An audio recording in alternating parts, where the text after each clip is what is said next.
Hola, hola. Buenas tardes. En nombre de la Cámara Peruana del Libro les damos la más cordial bienvenida a la 28ª edición de la Feria Internacional del Libro de Lima.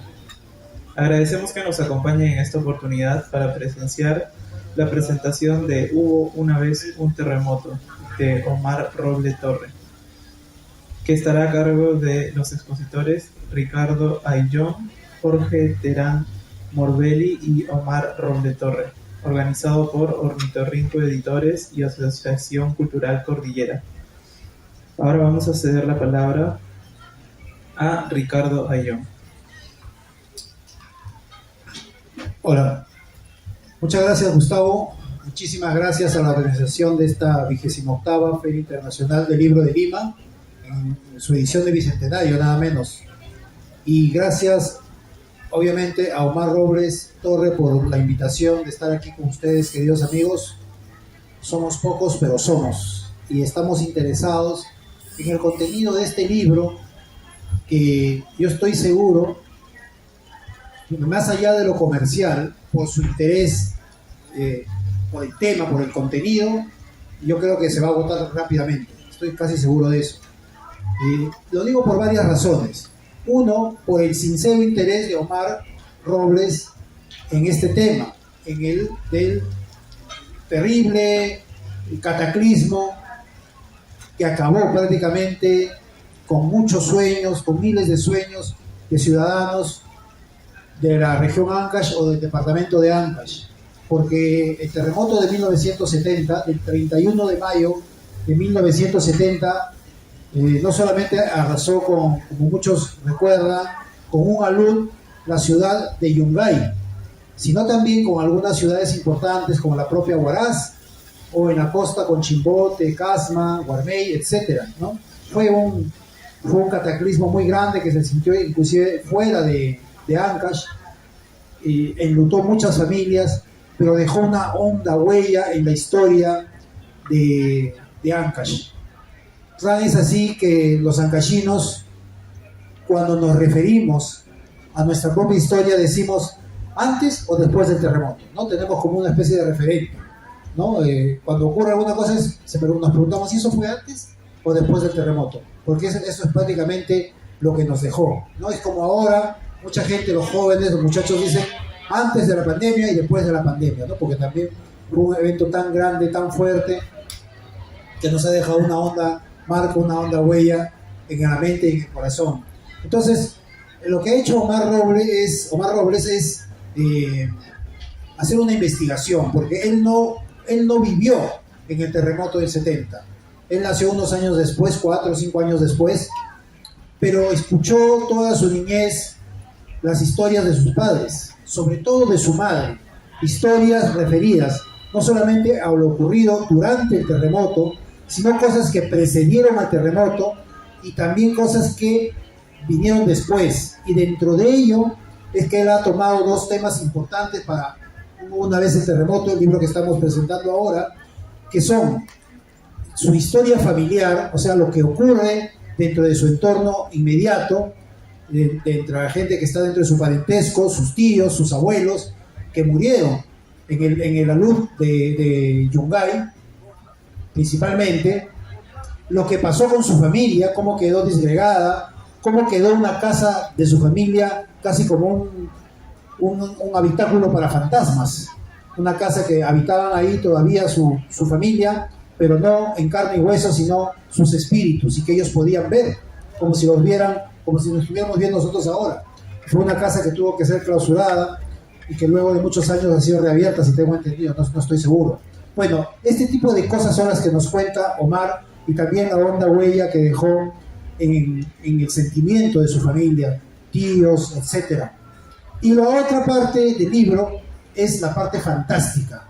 Si bien he puesto algo de fantástico cuando les he hablado de espíritus y almas, también en la primera parte del libro lo que Omar plasma es lo netamente fantástico, con seres que de pronto después del terremoto empiezan a aparecer, y empiezan a aparecer como formas de calaveras, pero calaveras fantasmas, una cosa media extraña, pero que para él y para su familia es casi real, porque no solamente la vivieron ellos como testigos de lo que vieron, sino muchos habitantes de Huaraz.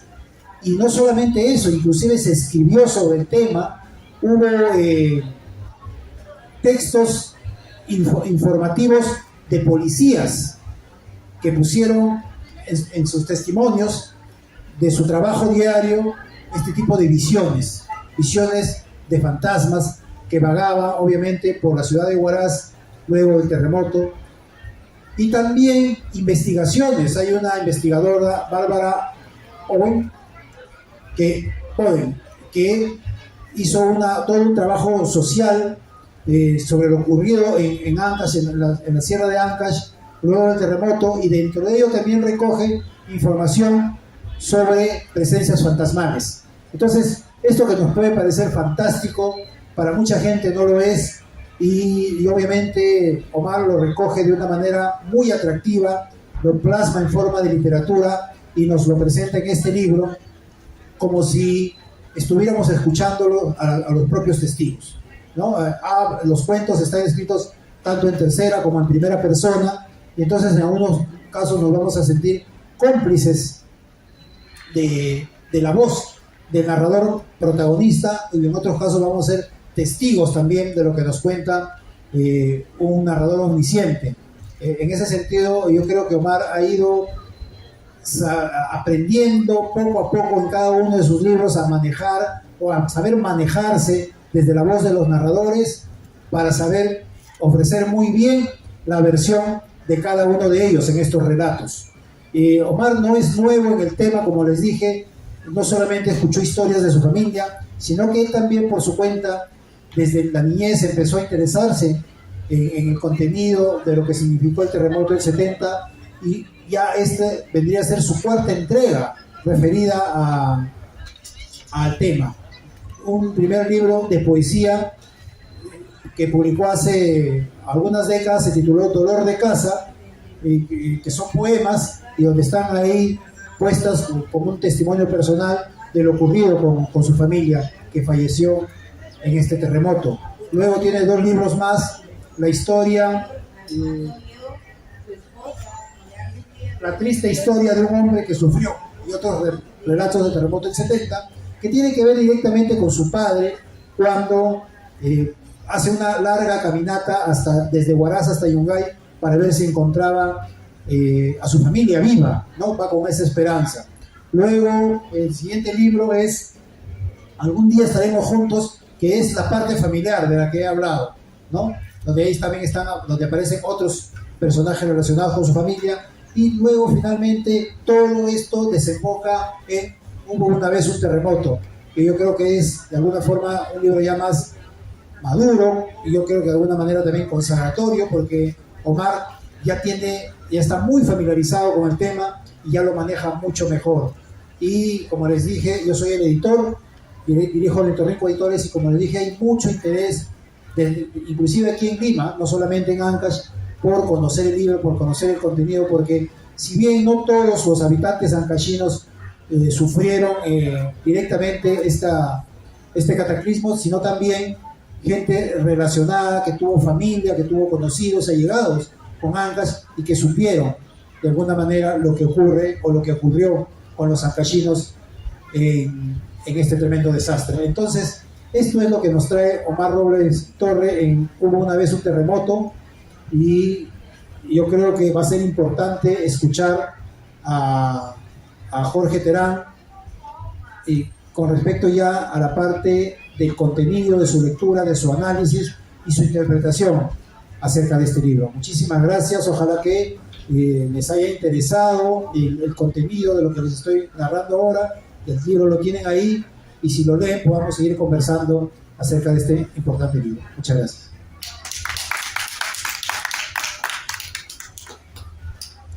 Bien, buenas tardes. Agradecer a Omar por la invitación, a la organización de la feria. Es siempre un gusto acompañarlo y también estar acá en la misma mesa con Ricardo Ayllón.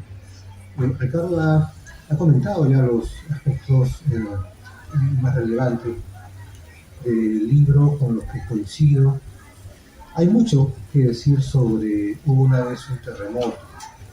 Quiero partir de lo siguiente. En principio, cuando pensamos en este tema, ¿cierto? Se ha reparado en que es un tema real, ¿cierto? Un referente como ha sido el terremoto de los años, del año 70. Pero la literatura procesa muchas veces los traumas, las crisis, la pregunta sobre por qué ha dejado, cómo ha desestabilizado de pronto familias, una sociedad entera, como bien se ha señalado, un antes y un después, más allá que quien relate, quien investigue, en este caso Omar, no lo haya vivido, ¿cierto? Hay una necesidad de procesarlo. Se puede procesar desde el periodismo, y Omar es también periodista, se puede procesar desde la historia, pero también desde la literatura y las libertades que otorga esta. En esa medida, Omar procesa este evento que marca el rastro de pronto de las historias, de una tradición oral familiar, y en esa línea se vincula con la memoria. Y la memoria y la literatura también van de la mano, ¿no? Se puede pensar este libro como un ejercicio, en el buen sentido de la palabra, desde la creación, sobre la memoria, sobre el pasado, sobre intentar procesar ese evento que ha marcado los destinos de Ancash, como bien ha señalado Ricardo, tanto de la costa, ¿no? Chimbote, como entre otros lugares de la sierra. Quizá recordamos más justamente Yungay, ¿no? Pero también Huaraz y otras ciudades, donde podemos apreciar ese ajuste de cuentas con el pasado, tempranamente, incluso desde la dedicatoria. La dedicatoria del libro es bien sintomática, ¿no? Yo también otro anteojo por... En la dedicatoria se señala: para los que se fueron y no están con nosotros, pero viven en estas páginas. Y se enumera, pues, lo que imagino son justamente los fallecidos familiares en el aluvión de Yungay del 70, Marcial, Dacia, Gelacio, Aurea, Marta, Betty, Marco, Marcial y Quique, ¿no? Aquellos que no sobrevivieron a la catástrofe. Para Leoncio, Olinda, Donna y Olga, que nos dejaron en estos últimos años, y para las 70.000 personas que fallecieron el 31 de mayo de 1970, todo mi amor para ellos, para las víctimas en general, pero también para sus familiares que sobrevivieron al cataclismo, y para aquellos que todavía se mantienen vivos, para quienes han sobrevivido de pronto o han nacido en aquel momento, eran pequeños o mucho después. Para mis hermanas Dacia, Juliana y Lorena, resistir al dolor también es vivir. Dígase, como marca el subtítulo del libro, Hubo una vez un terremoto, cuentos de misterio, dolor y muerte. ¿Qué es un terremoto? Bueno, ya tenemos una definición más extensa, obviamente, una catástrofe natural, movimiento de la tierra, movimiento sísmico y todo lo demás. Pero un desastre natural a la vez nos demuestra que somos parte del mundo, ¿no? Que somos parte del entorno natural, o que estamos sometidos al poder de la naturaleza, que de pronto, en sentido estricto, somos muy poco ante esta, ¿cierto?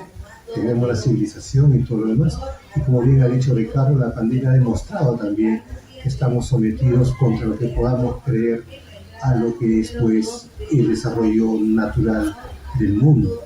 Podemos recordar quizá una imagen clásica en la literatura, es la imagen de Odiseo, ¿no? Odiseo no se enfrenta, sino a través de su astucia logra atravesar, pues, distintos retos, pero siempre está sometido a la naturaleza, obviamente a través de la idea de las deidades y demás, ¿no? pero la naturaleza, el poder de la naturaleza lo lleva de un lado al otro. Los seres humanos, repito, contra lo que pensemos, estamos sometidos a este poder. Este poder nos afecta definitivamente y puede desestructurar toda nuestra vida de un día para otro. El subtítulo del libro es Cuentos de misterio, dolor y muerte. Y los cuentos obedecen a ello, al misterio, al dolor que también está presente o mencionado en el epígrafe y a la muerte. Podemos encontrar, por ejemplo, partiendo de esta naturaleza ficcional de los relatos, una serie de eventos asombrosos, sobrenaturales, que podemos denominar fantásticos. Pero además de ello, hay una serie de pérdidas de familiares, de amistades, de la sociedad en sí, que justifican el término dolor. Y la muerte, obviamente producto de la catástrofe, acompaña este conjunto de relatos. Relatos, repito, que tienen que ver con la memoria, con procesar este evento trágico. Dos secciones tiene este conjunto de relatos. La primera está conformada por 4 cuentos y en realidad cada parte tiene un encabezado interesante, ¿no? La primera parte se titula Primera Casa y la segunda Casa, que pienso se refieren al hogar en sentido extenso, que es la ciudad o el callejón de bailas, en todo caso, donde se habita, y la segunda casa, que es un espacio más privado, el espacio de la familia. Pero ambos son parte del hogar, ¿cierto? Habitamos una ciudad, habitamos una región, nos otorga nuestra primera identidad, pero también habitamos una familia o somos parte de una familia. Y los dos tipos de hogar o de pertenencia son los que nos construyen como sujetos. En la primera casa encontramos 4 relatos: Algún día estaremos, El escritor que habló con la muerte, Bárbara y el mágico mundo de los sobrevivientes del 70 y Las calaveras vivientes de Huaraz. Como señalo, los relatos de la primera parte dan cuenta de las distintas historias en el marco mayor de la ciudad o de las ciudades o de la región, ¿sí? Por ello, encontramos una serie de más que historias familiares, eventos que remiten a los imaginarios locales, en algunos casos incluso a historias con elementos de terror, voy a hablar un poco más de un cuento, pero que en sentido general se pueden vincular con los relatos orales, la tradición oral, quizá mucho más contemporáneamente con las leyendas urbanas, ¿no? Historias que nadie puede corroborar sobre aparecidos, fantasmas, muertos y demás, calaveras, ¿no? Pero que no están ubicadas en los espacios, digamos, tradicionales, como podría ser el espacio rural, sino en la ciudad. Creo que tiene que ver mucho con leyendas urbanas en el sentido extenso de la palabra. Y dentro de esta primera casa hay varios relatos interesantes, pero voy a comentar uno de ellos, ¿sí? Coincidimos acá con Ricardo, porque voy a comentar 2 que Ricardo ya ha señalado. El primero es Las calaveras vivientes de Huaraz. Hay un relato anterior en el que nos enteramos un poco de la historia de un narrador muy importante, no solo para el Perú, sino para, bueno, no solo para Huaraz, sino para el Perú y más allá, que es Marcos Yauri, ¿no? El escritor que habló con la muerte. Pero voy a concentrarme en Las calaveras vivientes de Huaraz. Como había señalado Ricardo, este relato trata pues una historia de misterio y fantástica, pero creo que esta historia manifiesta también, además de lo temático, la ductilidad y el manejo que tiene Omar sobre diversas técnicas o recursos literarios. El relato comienza con una especie de purga de viejos papeles en una comisaría en Huaraz, lo que se supone son décadas posteriores al terremoto. le otorgan o le conceden, le encargan esta labor al policía, ¿no? Y entre que va escogiendo los papeles amontonados de juicios, ¿no? Y de repartes policiales, de luchas y demás, encuentra con esta técnica del manuscrito encontrado, del manuscrito hallado, justamente un manuscrito que relata un parte policial sobre esta historia de calaveras circulando por la ciudad de Huaraz después del terremoto. Y lo curioso, como lo señala este policía, que hace las veces de narrador, es un narrador en primera persona, es que este documento policial es muy literario, ¿no? Lo dice así, en el estilo de narrar. Y acontece en el relato que se enteran que hay una calavera rondando por la ciudad, y este policía, ya en el segundo relato del manuscrito, pues hay un policía que redacta esa parte, y el otro policía encuentra años después, informa a sus superiores del evento y le encargan que atrape y traiga a la comisaría, pues, a esta calavera que está asustando a las personas.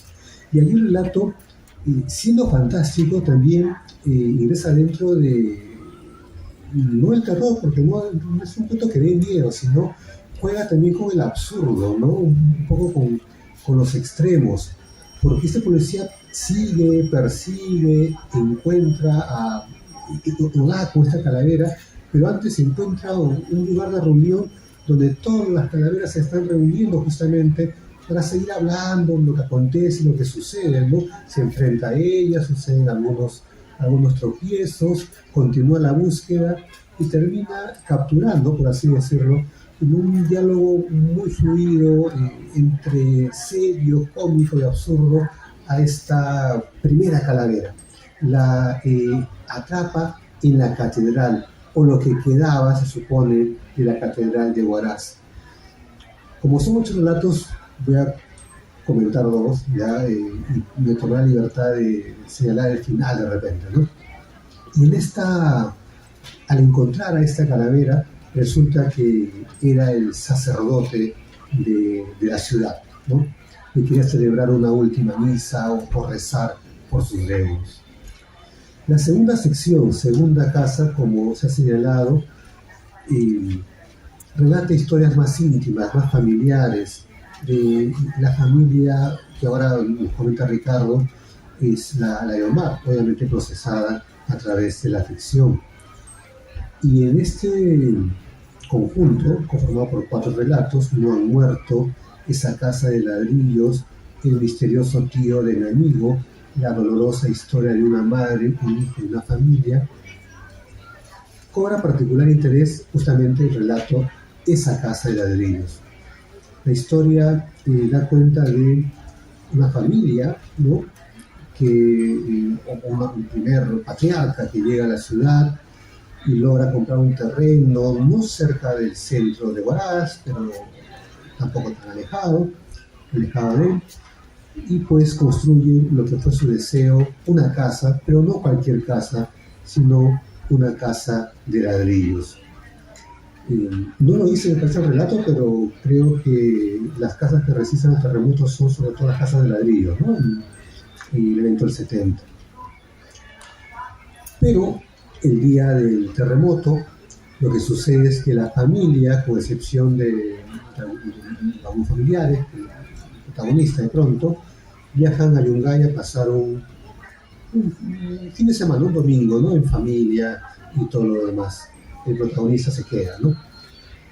Y como sabemos, en la tarde se produce el terremoto, el aluvión, y prácticamente todos los familiares de este protagonista fallecen en Yungay. Y esta casa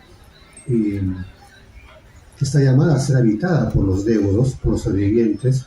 No obstante, el protagonista, cuando se acerca a esta casa y mira, escucha sonidos y demás, descubre que en la sala se reúnen los espíritus de todos sus deudos.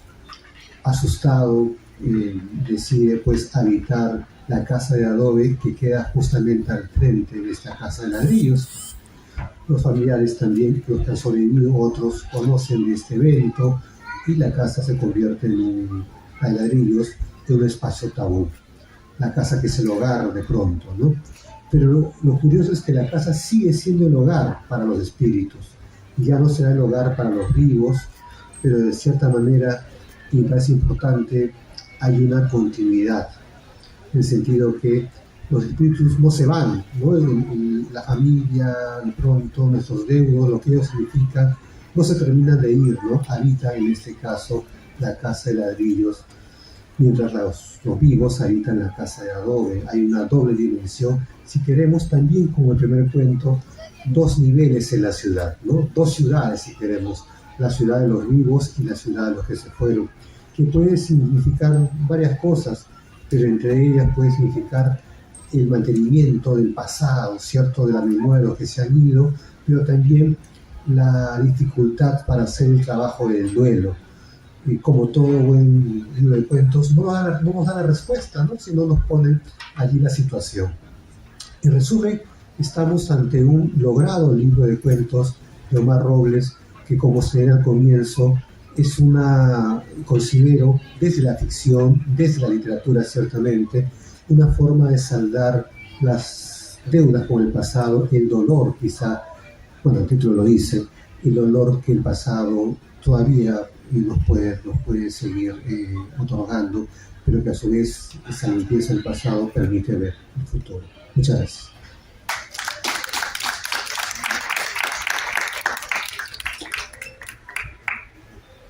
Omar.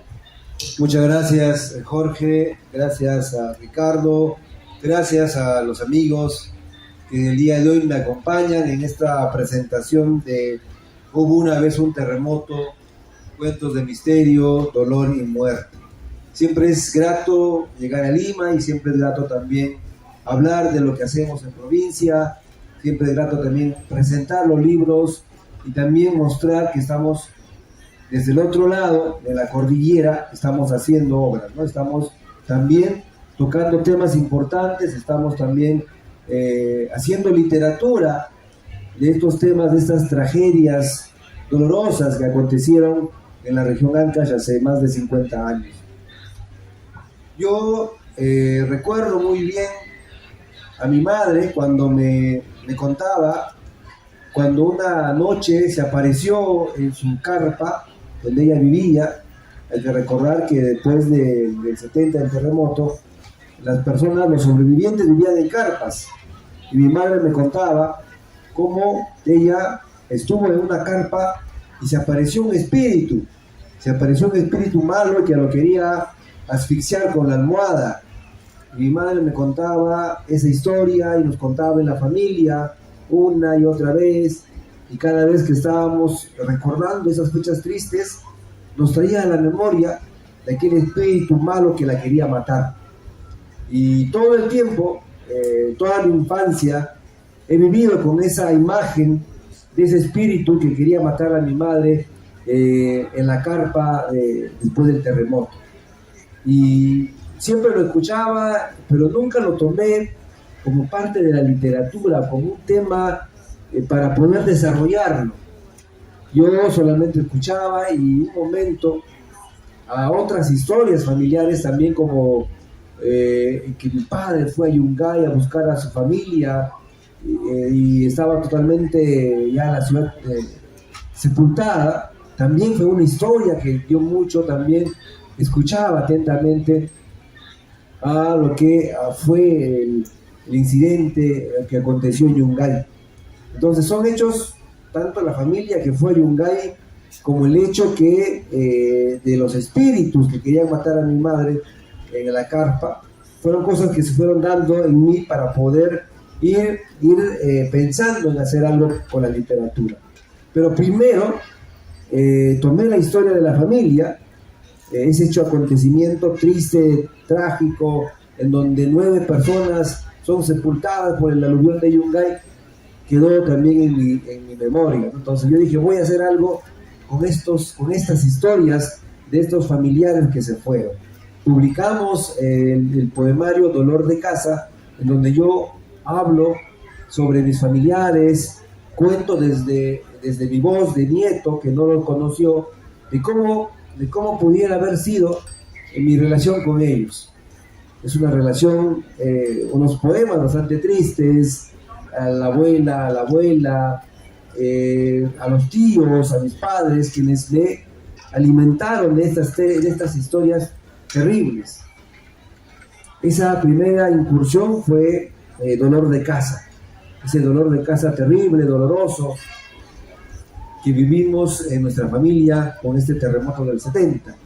Pero luego surgieron otras historias, las historias de los aparecidos, las historias de las calaveras, las historias de los fantasmas, de los espíritus, que también se dieron.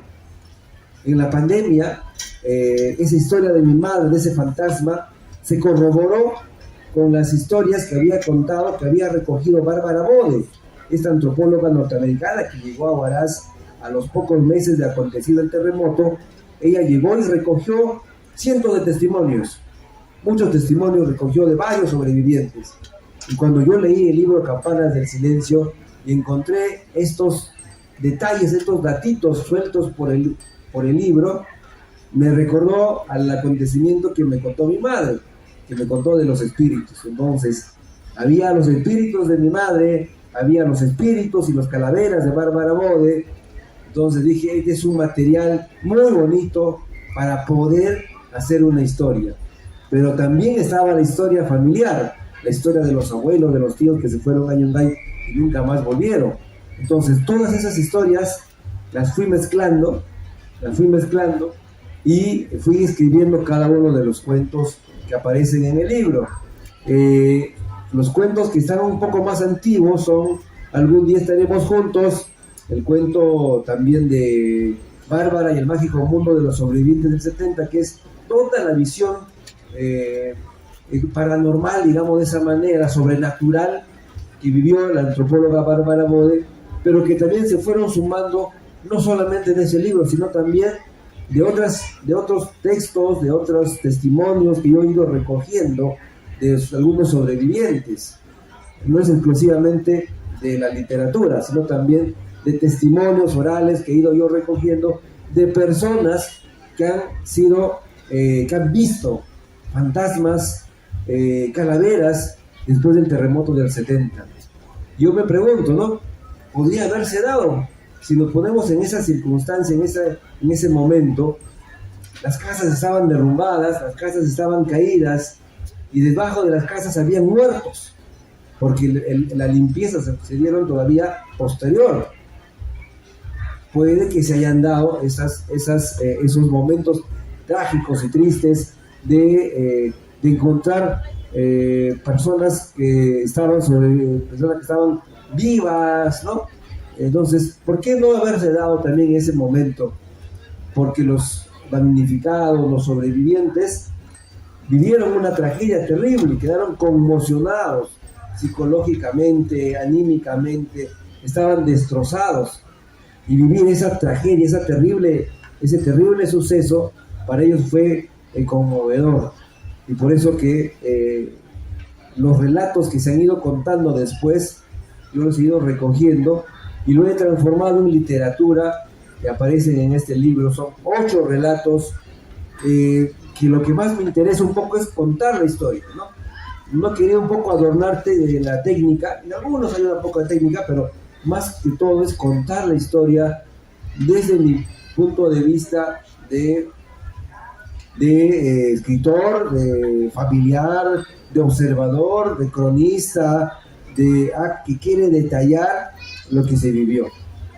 En el libro, ya lo he mencionado, tenemos Las Calaveras Vivientes de Huaraz, que es un relato en el cual, inspirado, no sé si conmovido por otro relato que escribió Luis Huidobro, el testimonio también de un hombre que va cuidando en el panteón, fue como que me motivó, ¿no? Dije, no, se han escrito un testimonio sobre los hechos que acontecieron en un panteón, en un cementerio, porque no puede uno de mis personajes que está dentro del libro puede también tener esa relación con las calaveras, ¿no?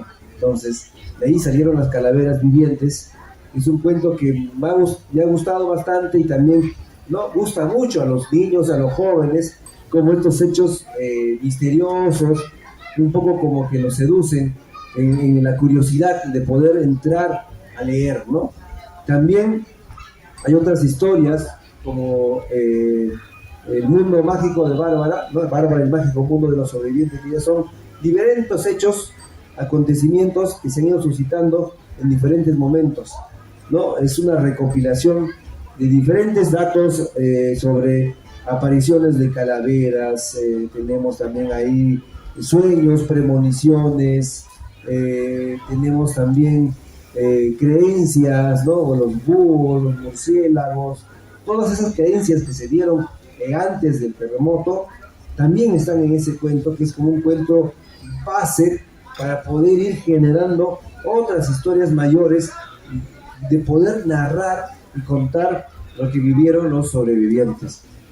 No solamente es mi intención mía narrar y contar lo que vivieron desde el dolor, ¿no? Tenemos muchos testimonios, acontecimientos trágicos, dolorosos, es cierto, pero también contar el terremoto del 70 desde la visión mágica, misteriosa, desde una calavera o desde una casa embrujada, también es de esta forma podemos contar, podemos narrar lo que aconteció.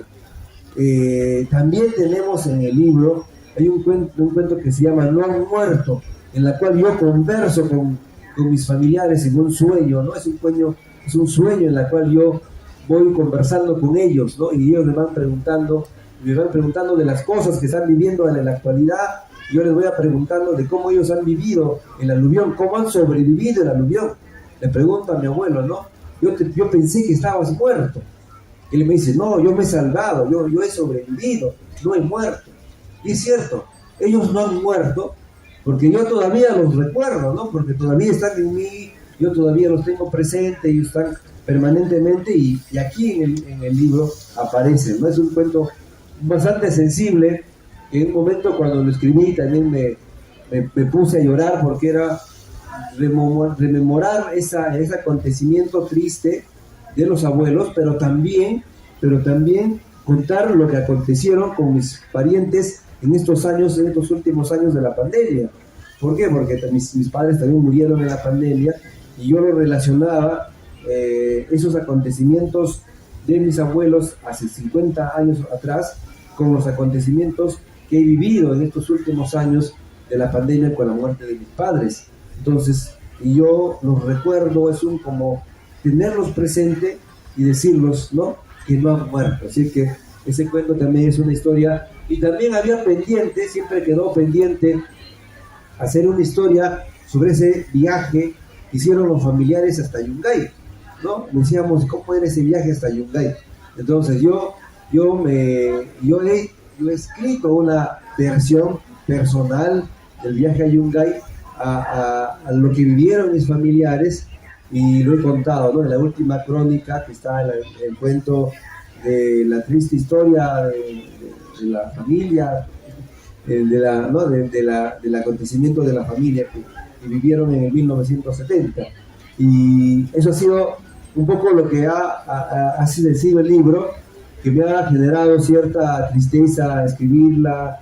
Ha sido poder un poco recordar, pero también traerlos a la mente, y tal como ya lo ha señalado Jorge, ¿no? Hay una dedicatoria amplia para todos los que no están con nosotros, para los que se fueron en el terremoto, en el aluvión, para los que se fueron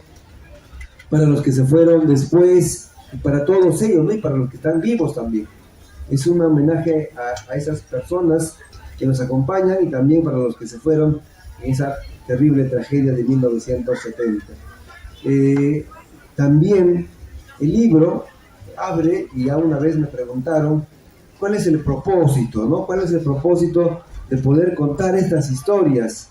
¿Qué cosa es lo que tú quisieras que el lector, cuando termine de leer este libro, recuerde o quiera pensar?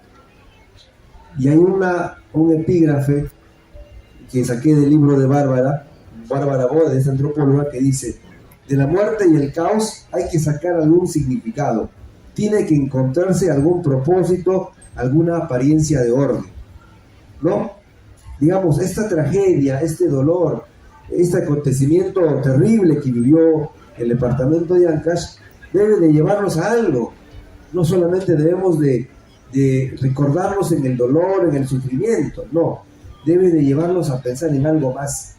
Yo creo que aquí viene mi reflexión de que este pueblo que vivió y sobrevivió y que se fueron algunas generaciones en el 70, es un pueblo que ha luchado mucho, es un pueblo que se ha enfrentado bastante, es un pueblo que ha sufrido, y que esta lección nos debe de nosotros ver con entusiasmo, nos debe de ver el futuro con mayor ganas de hacer mejor las cosas y de esforzarnos más para seguir adelante. No nos debemos de quedar solamente en ese dolor, en esa tristeza, sino también ver más adelante lo que podamos hacer, lo que nosotros podamos hacer con nuestras ciudades, ¿no? Esas ciudades quedaron sepultadas, Yungay no existía, Huaraz estaba en ruinas, había mucho dolor, pero ¿qué hemos hecho en tantos años? En más de 50 años de destrucción, ¿qué hemos avanzado?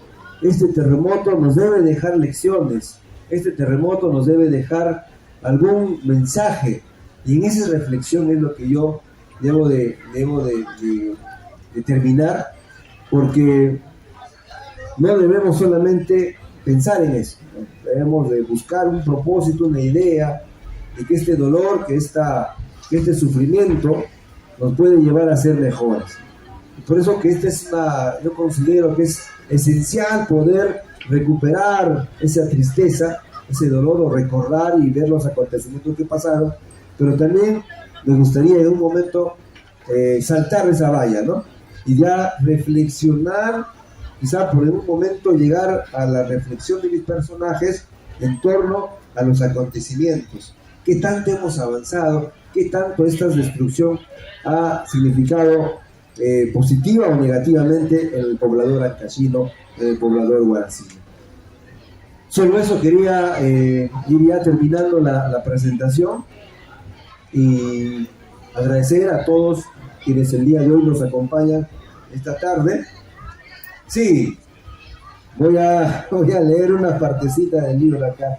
Ricardo me dice sobre las calaveras vivientes, ¿no? Que es el cuento que ha gustado mucho y sigue gustando, y ya me está permitiendo, cuando hay un cuento que gusta de los lectores, me permite a mí hacer otros cuentos sobre más calaveras, ¿no? Porque es nuestra necesidad de los lectores, nos exige, ¿no? Hacer más cosas sobre eso, ¿no? Sobre calaveras, sobre zombies, y estamos en esa tarea. Voy a dar una partecita que considero que es muy importante, el diálogo entre la calavera y el policía, dice, ¿no? Pero igual debo llevarte, dice el policía a la calavera. Son órdenes de mi general. No, jefe, no me lleve. Debo ir a otra iglesia para seguir rezando. ¿No sabe que hay varios pueblos que han sido afectados por el terremoto? ¿No ve que esto que parece de pañoleta es mi estola para hacer misas? En ese momento me di cuenta que estaba frente a una calavera que había sido sacerdote y había llegado a cumplir una misión. Mi sospecha se había confirmado, pero mi general no iba a creerle. Ah, ya, entonces anda nomás, y ya yo me arreglo con mi general. Le respondí algo triste y preocupado por lo que vendría después. Gracias, rezaré por usted también, para que su alma se encuentre en el paraíso. Fueron sus últimas palabras, y se alejó como si de un viento se tratara, dejándome preocupado. Ahora estaba solo en la pampa, viendo toda la destrucción producida por el terremoto, pensando que ahí había florecido una ciudad con tanta tradición. ¿Qué será de este pueblo? ¿Se reconstruirá? ¿Su cultura renacerá? Reflexionaba en ese momento de tantas contradicciones. Empecé a caminar lento, sin mucho apremio, rumbo a la habitación donde vivía. Estaba muy confundido para ir ese momento al puesto policial. Quería terminar de escribir todo lo que había vivido, pensando en si debía presentárselo a mi general o dejar este escrito solo para el recuerdo, ¿no? Este es un poco la parte del testimonio, y muchas gracias a cada uno de ustedes.